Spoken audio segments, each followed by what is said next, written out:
So I got a comment on one of the videos I've dropped about artist branding, and it was so long and thoughtful and full of questions that I decided to reply to it using this video. And the comment was left by Black Sheep Riot 7228. So after I directly respond to what they said, I also took the liberty to go through their YouTube channel and I kind of audited that, and I'll give my advice there for, whatever it's worth. I broke down the comment into 3 different sections just to make it a little bit easier to reply to. So, part 1. Thank you for this excellent course. Lately, I've been trying to package my stuff a bit better, and my notebook is now filled with many of your truth bombs, excellently expressed, lots of aha moments. I'm a bit torn about a certain topic in which you differ from another artist branding channel I follow, No Conformity. She often points out you're a musician, not a content creator, out of which concludes that every piece of content you produce has to be tied in some form to the music. However, your point about adding the third dimension and not dating the guy who only talks about rock climbing also makes total sense. I guess it's about testing out both and see what sticks. And for context, in the video he's referring to, I was saying as a metaphor, imagine dating somebody who's a rock climber that only talks about rock climbing. You go out on a date, you go watch a movie. It's like, that was a good movie, right? Yeah, but this new climb that I just did, it's like, oh my God, can you please stop? I was very attracted to you about this whole rock climbing thing. That was one of the things I loved about you. But now that I've gotten to know you a little bit more, this whole rock climbing thing it's become a pet peeve of mine to even hear about. I don't even care. I don't even care. In fact, I think we might need to see other people. Obviously, that's a little bit extreme. And putting the metaphor aside, how long are you going to be able to keep posting about your music? Just music post after music post until somebody's just like, I'm good. Like, this is getting a little bit stale for me. How many times could you eat your favorite food over and over again, every meal, every day, for years and years? How long? Until you're like, you know what? I don't think I really like this anymore. I mean, it's okay, but it's nowhere near how I felt when I first came across this meal.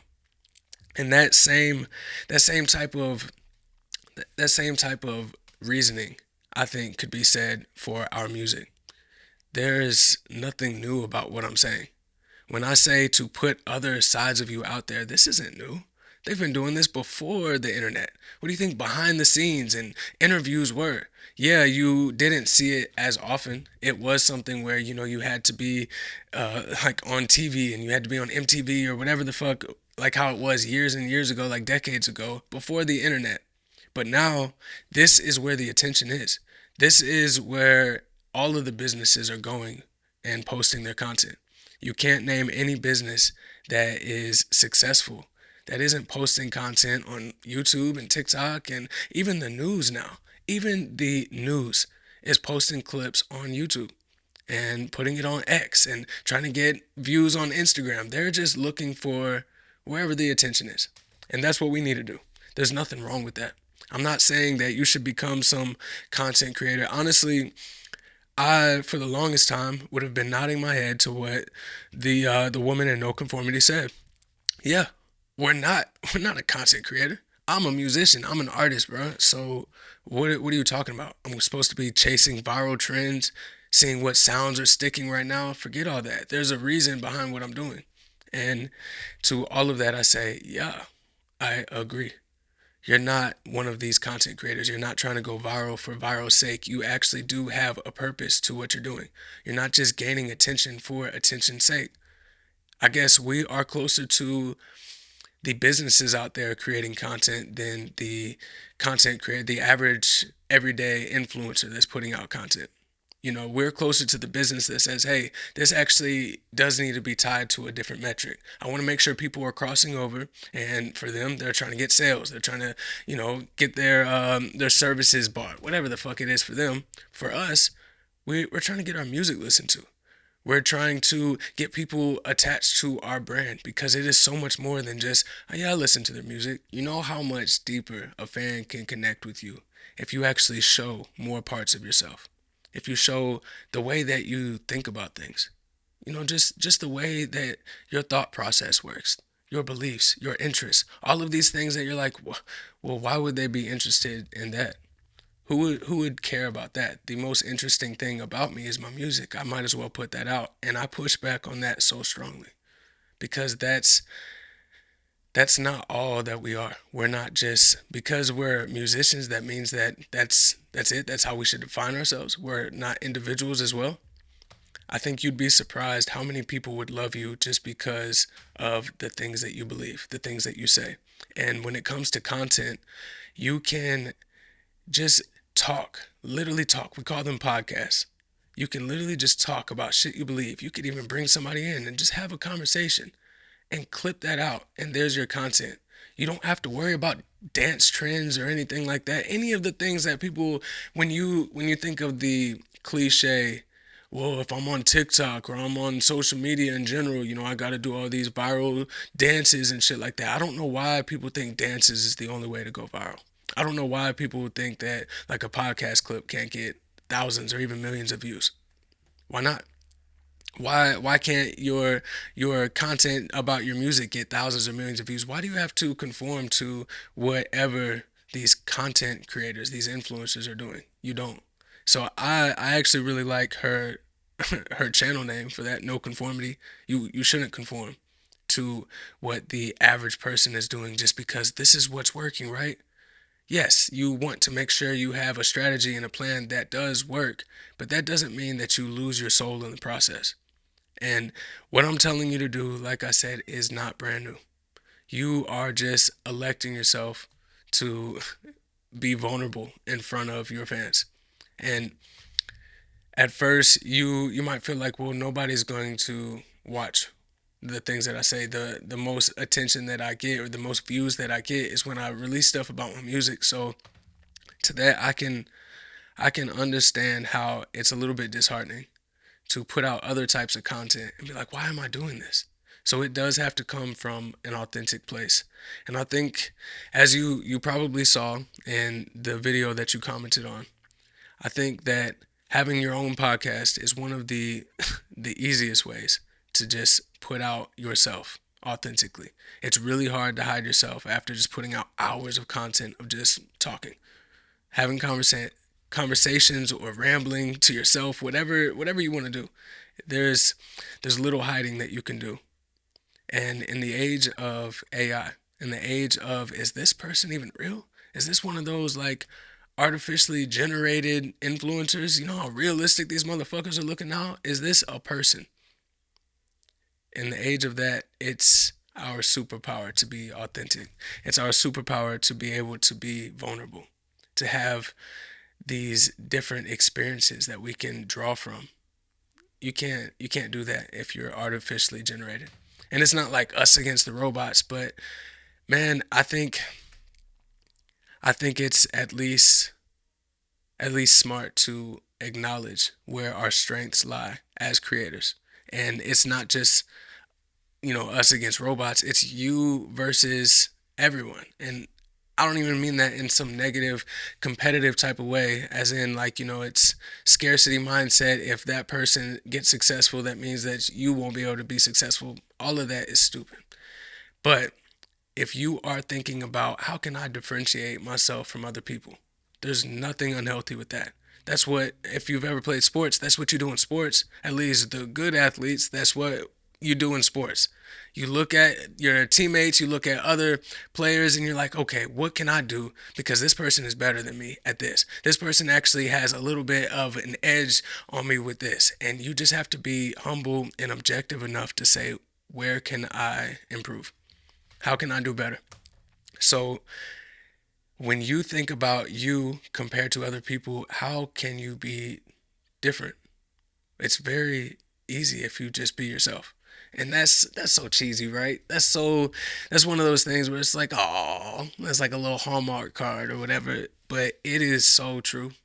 It's cheesy because it's true. It became one of those things that people say because it's true. There's nobody that's exactly like you. And anything that people find similar, that's not a bad thing. That is an amazing thing. If you have a fan and they love Black Sheep Riot music, and then they come across a video where you're just speaking and you're just talking from the heart. What about whatever? That's what it's like. It doesn't have to be vulnerable. It could literally be you just like shooting the shit and just like making jokes with your friends. What it could literally be anything. Whatever you are naturally as a person. Once they see that side of you, it's like, man, that's awesome. Anything that they see that is similar, like, wow, they're kind of like me. These are things that they attach to. These are things that's like, wow, like we have a similar sense of humor. Let's say you do like to shoot the shit. Let's say you have a dark humor. I personally have like dark, dry humor, I would say. If you start to showcase that again naturally, not you putting on some sort of performance or you trying to like be some caricature of yourself, just being you naturally. But if you start to show that and somebody sees that in you and it's like, man, I kind of have a dry, dark sense of humor as well. So it's kind of cool. We're a lot alike in more ways than I thought. I was already relating to this person through their music. Now I'm relating to them in another way. And if you look at any other relationship that we have, and I don't mean like romantic, I mean a business relationship, a friendship, it could be a family relationship, just in general. Any relationship has multiple layers to this shit. It's not something where you are just connected on one singular layer. And that is possible. Those do exist. People that you are connected to on only one singular layer, you know what we call those? Acquaintances. Yeah, I go to school with them. I work with them. Yeah, I do tennis lessons and they're there too. When I go to my kids' soccer practice and they're one of the other parents. We kind of talk sometimes. That's Ron. I don't know his last name. Acquaintances. Is that what we want to have as far as our relationship with our fans? And it would be very time consuming if you were best friends with all of your fans. I'm not saying that, so I'm not saying you have to sit here and actually create friendships, but it's almost like friendships by proxy. And maybe you know what I'm talking about where if you watch any podcast a lot, like me personally, I like the Rogan podcast, and I've watched so many episodes to an extent. I kind of feel like I kind of know Joe Rogan. I don't know him, obviously. I wouldn't just walk up to me like, "Hey, bro, what's up? We're friends." You know what I mean? But I know how that man thinks about so many different things, and I could say that about other shows that I watch too. And that same that same familiarity that you can build with somebody, even if you're on the other side of the planet, it's so powerful, and it's almost it's almost damn retarded not to take advantage of it. It's stupid not to say, you know what? Nobody's like me. I I could put myself out there, and I just choose not to. That's probably one of the worst things you could say right now.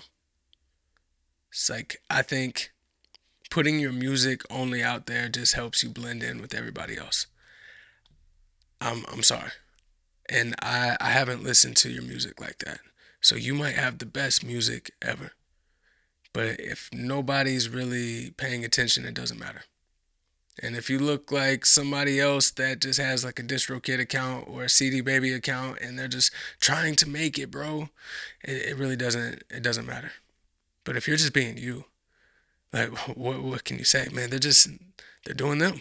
There's people you can not really like, but you can respect on a certain level because they're just genuinely them. And we can go ahead and move on to part two. The first part discusses the artist archetypes, and later the focus moves more to be your genuine self. Not everybody will like you, etc. Both important ideas and brilliantly exposed, but I would have liked more tips about how to integrate one and the other.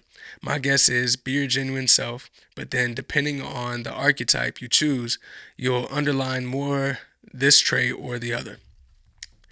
Man, the artist archetype, the different brand archetypes, that video, I think it's my top performing video on the channel, and it has caused so much confusion that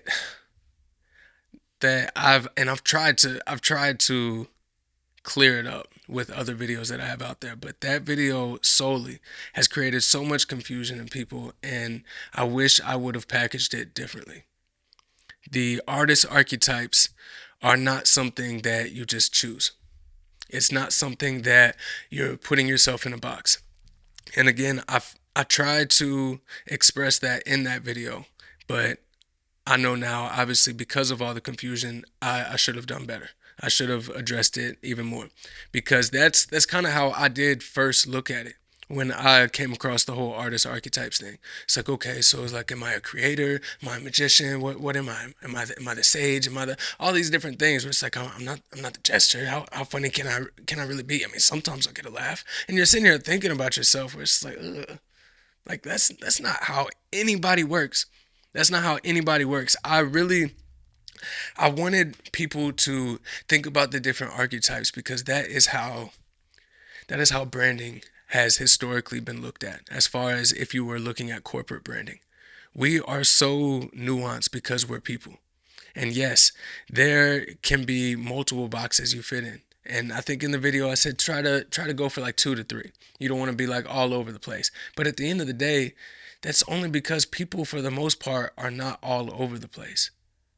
So if you are genuinely yourself, you probably naturally fit into like 2 to 3 archetypes. And that could always be argued. A lot of the comments you see on that video specifically is people saying, well, you have this artist labeled as this archetype, but I think they should be this archetype. And it's like, oh, okay.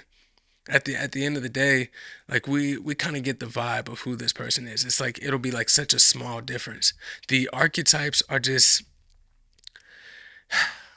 so I really should have thought about it before I put a video out there, because damn, I guess they are confusing if you overthink about them. I basically they're so far in the back of my mind. I never think about what archetype am I being right now. Am I still making sure I fit into my archetype? I'm just me. And then if I look at myself as a brand, I could find what my archetypes are. I could think of, if you're like, damn, what kind of colors should I choose? You can kind of go through the color schemes, but for the most part, man, I think if I could just take back that whole video, if because now I know that people just overthink about it. At the end of the day, your colors don't matter. Well, my archetype is this, and typically the colors that represent that are this. And it's like, so. Let's say your archetype supposed to be like dark colors, but you really like white, or you like pink, or you like bright yellow. Fucking go for it. Who cares? It literally doesn't matter. And then honestly, it's not even one of those things that you would even explain. It's just like, yeah, I choose yellow because of this. It's like nobody noticed.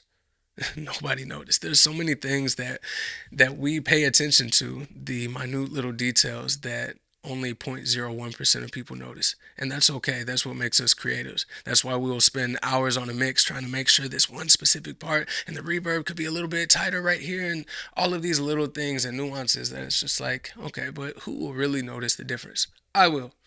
This is because I want to stand next to it and feel proud. So don't overthink that. Who are you? Who are you naturally? Just like think about who you are as a person. And then honestly, if you have to, you can ask somebody else. But then, even then, man, I hesitate to even say that. I hesitate to even say, think about who you are. Because it's like, fuck that. Just be you, man. Just be you. The more, like, you might be one of those people that just overthink that shit. And I'm not saying that as like I'm throwing shots at you. I'm saying that because I was one of those people where I just overthink that shit. And it's like, oh, like I'm thinking too much about it. It's like when you like go back to grade school, and it's like, do you look at the cool kids? The cool kids and the popular kids were never the ones that were like trying to be cool and popular. Those are the tryhards. We can think about it so easily when it comes to shit like that, but when it comes to this, it's like, what should I be? What am I supposed to be? Like, think about the kid that just graduates college and he's going to the business world, and you know what you have to do when you go into business. You have to get your tie and your suit. You have to make sure you look presentable. It's like, man, you're doing all of these things trying to play the part. Just be you. There's no actual part you have to play. All of that is like one of those, like, zooming out, like, wow, I'm kind of an outlaw. I didn't even think about it like that.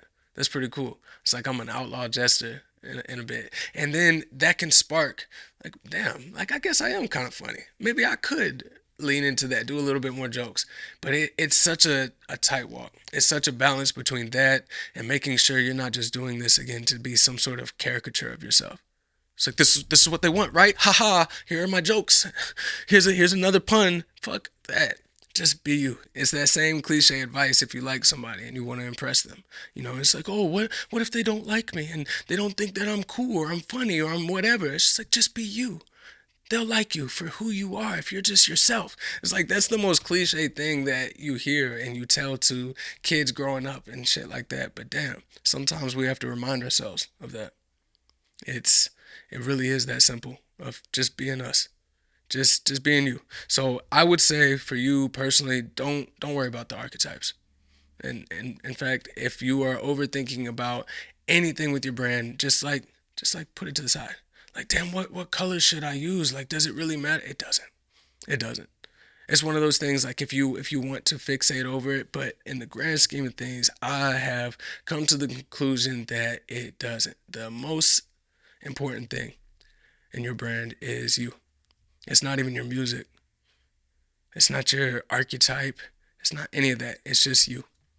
You being able to express yourself and basically express your perspective. It could be the pain that you go through, good times. You do that in music already.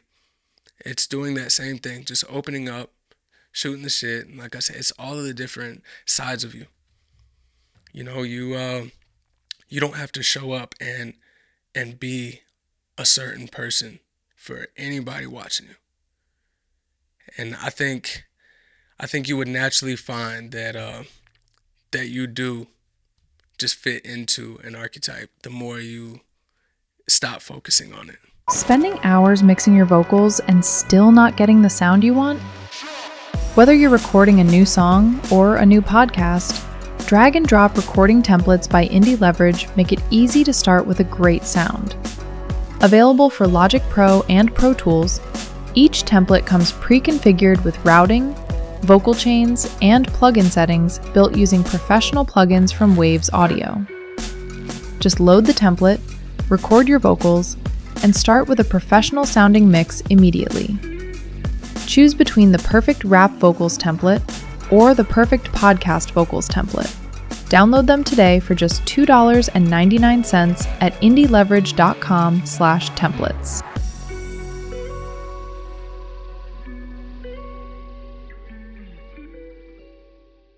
Now for part 3. Also, I'm curious about which position are you giving this course. At some point, you say that you've made millions of streams and that they don't mean that much. But later, when you describe the merch debacle and its lessons with a simplicity and openness that I don't think I'd be capable of, it gave me the vibe of you speaking of your artist career in the past tense, perhaps having moved more exclusively to branding services, etc. Whatever is the case, I think it would have been very cool that you showed us a bit of your own brand. Perhaps some of the changes you've introduced through the years. The examples of famous musicians and products are also great though. Long comment, but this was a beast of a video, so the impressions accumulated. These ideas are going to travel for many months with me in my artist journey. Thank you so much. Thank you, Black Sheep, right, for leaving a comment like that. And to reply to this last part of your comment, I do still make music. And yeah, I guess I don't think streams do matter. I stand by that. And the reason why is because, when I finally reached the point, I remember the first time I saw 1 million streams, I was like, oh my God, I hit 1 million streams. This used to be like the milestone that I was aiming for the longest. When they say like aim really high, like mine was 1 million streams. Some people might be like, 1 million? I'm going for 100 million. Cool. Mine was 1 million. I was thinking like if I could get 1 million people to listen to my song. Now, obviously, I didn't think about the people listening to it more than once, so it's not really 1 million people, but 1 million streams was going to be one of those things that I thought was a game changer. It was going to be the thing that made me pop off, and I was wrong. I was so wrong. I did exactly what you were saying in part 1. I was just putting out music content. Everything was music, music, music, and when I got these streams and then I released another song and I didn't immediately see an uptick in how many streams I got there. I was just confused. Like, wait a minute. You guys just said you like the song. Like that's it seems like that's the consensus here. You guys have listened to it, you've Shazammed it, you've done all of these things, and I hit a million. What's going on? I did everything right. Why aren't you listening to my next one? You're telling me I gotta do it again? I gotta promote this shit again? You know how long, you know how hard I promoted that song? And I'm not complaining. By no means it's a part of the game. But to think that I did all of that work and nobody really stuck. Like nobody actually fucked with me as an artist. They fucked with the song. They even the ones that really liked it, they put it in their playlist and they never probably thought about me again. Oh, boo-hoo, so sad, right? No, it's just one of those things that I had to learn the hard way. And hopefully, me learning it the hard way makes it where other people can learn it the easy way. So, take it from me. Streams are awesome. They're amazing. Yes, we do so much promotion to get that. That's like saying sales don't matter. But using a metaphor for another business, imagine you do all this work to get sales. You have to do all these like promotional videos, and you're going out and you're shaking hands, kissing babies, whatever. You're doing all this shit to get the sales for your business, and then you drop another product, and people aren't buying it, or people just stop buying that product in general. It's like what's going on? I got people to come, and let's say it's a restaurant. I got people to come and eat. Well, they didn't really fall in love with the restaurant. So it's one of those things where if you want repeat customers, you got to get them to love the store. You got to get them to actually be fans of the store. And for us, that's us. We're the store. We're the people. In this metaphor or analogy, whichever one that is, we have to we have to generate fans for ourselves. And that's when I went down the journey, and that's why I might have felt like it was like me talking about past tense because I did. I took like a hiatus. I never took any like a full year off of not dropping music or anything like that. But I stopped with the posting content. Like I was posting content religiously, and I stopped. I'm doing something wrong. So instead of trying to do the same thing over and over again, I decided to take a beat, and I realized that there's a pivot in here somewhere, and I'm probably doing something wrong. Do I have all the answers? Fuck no, I don't. Have I got it all figured out? No, no, I haven't. But I did figure out why nobody stuck around. I did figure out why I could get millions of streams and nobody actually gave a fuck about me as an artist. It's because I never put myself out there. Why would they? Why would they? That makes no sense. Why did I ever think that they would? What is this? There's a lack of artists out there. It takes a lot more, and and honestly, the bar is just it's been raised. Like you put out music, so what? That's the hard truth that people didn't tell me. Like nobody cares that you put out music. Nobody cares that you're an artist and you want to make it or whatever. They just want to feel something, bro. That's it. You got to make them feel something. And your music is only one of the ways that you can. You can have a clip go out that's like 5, 10 seconds out of just that you clipped out of a conversation you had. And it's like this one little piece and it just resonates with people. And then pew, it goes off. Who is this person? And they're saying some real ass shit. Let me watch that video. Oh, by the way, I also make music. And when you're putting these videos out there, like I just dropped in the last episode, or it was a couple episodes back.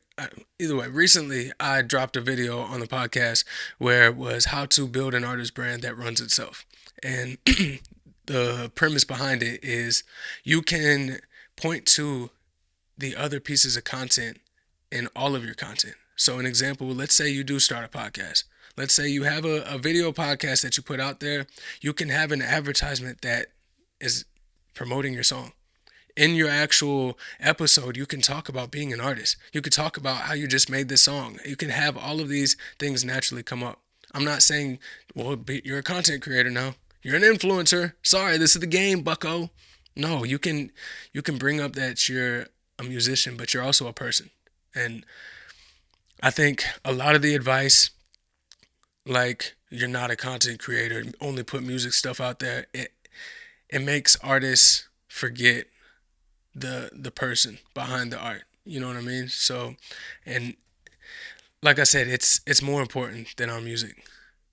It's one of those where you can, if somebody likes you, they'll go listen to your song. If somebody likes your song, that doesn't mean they're gonna go listen to you. You feel me? And because of that, because of the uniqueness that each of us have, it just doesn't make sense not to showcase our personalities. So real quick, I did check out your YouTube channel just to kind of see what you're working with. You joined in 2021. You got a little bit over 2,000 views and 56 videos. You got your banner up. Honestly, everything looks good. You got the For You section put on. As far as the aesthetic part of your channel, everything looks good. Now for your videos, and as of today, here are your 8 most recent videos that you've released. And what I noticed is you started going back to music only content. I saw that you had 7 days of reflections. I watched the day 7 one. I didn't watch any of the other ones. So I'm not sure if it was just a 1 week thing, but it seemed like, just from the outside looking in, like you started a new format. You weren't necessarily getting the feedback that you were hoping for, and you reverted back to music only content. Obviously, correct me if I'm wrong. Either way, the first bit of advice that jumped out to me for those longer form videos, when they're not shorts, just turn your phone around. That way you have that horizontal view, and it's just a better viewer experience for people that do come across your video. And as far as you having different lyric videos, you having different music videos and shit like that, man, that's all good. I don't know, I got no notes as far as that goes. I like that you have multiple variations. As far as the quality of your videos, that's not one of those things that I even want to talk about. It's one of those things that you will be able to increase over time. You'll be able to improve over time. Next up, we have your shorts. I ended up watching the short where you got your YouTube plaque. That's the one short that I did watch, and I thought it was funny, man. I thought it was pretty clever. You got your 5 subscribers, so you ended up getting your little plaque that cost 500. Obviously, it didn't go viral. It wasn't one of those things where you got a whole bunch of new subscribers from it, probably. But I think content like that is good. It showed your personality. It showed your type of humor. And just playing around with that, the more type of content that you do like that, you'll be able to kind of get your handle on the exact type of content you like to create. Now, I noticed that a lot of the videos that aren't music related, you're kind of doing like a skit type of thing. And maybe that's because you looked at this as, I have to be a content creator too. Maybe that's where that confusion you had is. And if not, you can just ignore this part. If you really like to do skits, then continue to do skits. Again, lean into you, lean into what you like to do. But just as a side note, don't feel like you have to do that shit. Don't feel like you have to do these funny videos and you have to have skits and you have to dress up or anything like that. Like I said, you could literally just put a camera on and start talking about different things. Like, just choose a topic, and that's what that video is going to be about. Bam, there's a podcast episode. And I keep going down the podcast rabbit hole. Don't think that that's the only thing that you can do. If you want to do something else, by all means, you can go live and talk to different fans or whatever on Instagram or whatever. And then you can pull that video and then bring it to your YouTube channel. You can do a whole bunch of different things. And I think that I lean towards the podcast route just because it is such a low barrier. You don't even have to, it might even feel a little bit daunting just to put a camera on and pick a topic. But you get some friends, you get a family member, you get somebody, and you just have a conversation. It doesn't have to be about anything. It could literally go in any direction that you want. And then you can pull out little clips. You'd be surprised how well those shorts would perform on your channel. So next up, I actually pulled the short where you ended up getting that YouTube plaque. So let's take a look.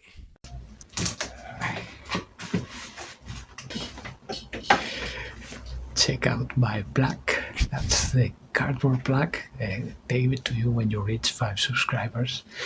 You have to pay $500 plus the delivery costs, but it's totally worth it.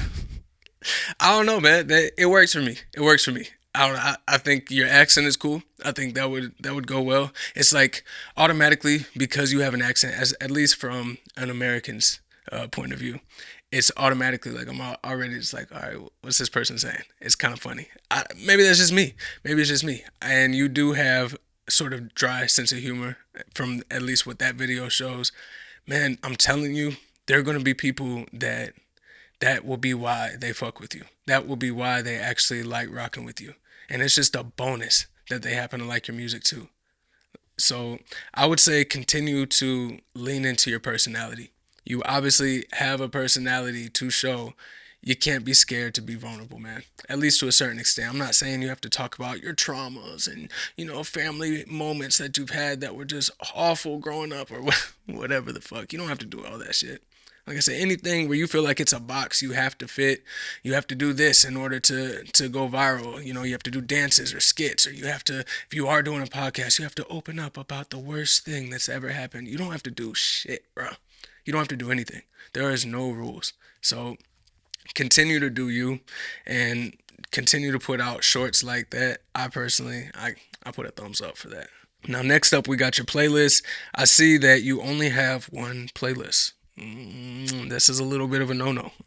It's all subjective. I just told you there are no rules, so you could also say fuck that. I like how I have it, but I really like the playlist. I have playlists for my music videos, my lyric videos, every song by XO Zooted, my podcast. I have playlists for literally everything that somebody might want to have packaged. And the cool thing is with playlists is when somebody searches you, your playlist show up on the homepage. Your playlist shows up when they search your name.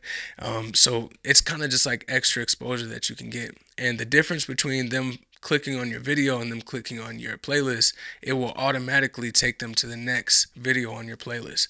So I would say just that's an easy, quick thing that you can implement right away is create these different playlists of your lyric videos, your music videos, or any other playlist categories that you can kind of put together.